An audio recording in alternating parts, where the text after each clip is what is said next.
国际特赦祝贺伊里哈姆生日。10月25日是著名的维吾尔活动人士伊里哈姆的生日。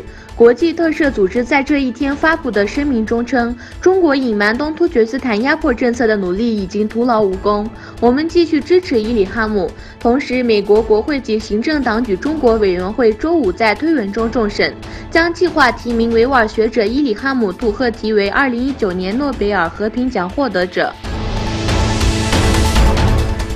中国强迫穆斯林吃猪肉。中国在东突厥斯坦加强打压穆斯林，以打击极端主义和反清真化名义下强迫穆斯林吃猪肉。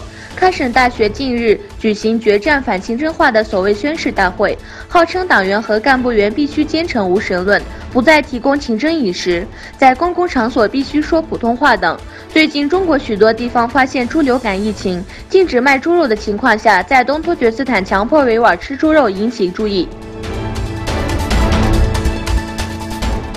努尔泰伊阿吉被逮捕。中国当局在东突厥斯坦继续打压有钱的、有影响力的维吾尔精英。据最新消息，伊宁是努尔泰伊阿吉库尔学校的创办人。著名的维吾尔商人努尔泰伊阿吉被中国警察秘密带走。努尔泰伊阿吉是一名有盛名的企业家，又是一名慈善家。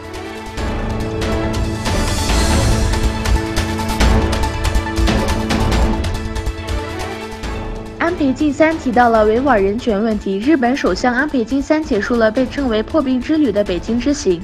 据报道，期间关注了维吾尔问题。共同社报道说，安倍与李克强会谈时提到了维吾尔的人权问题和所谓职业技能培训中心名义下建立的集中营。中国官媒的报道则对此没有提及。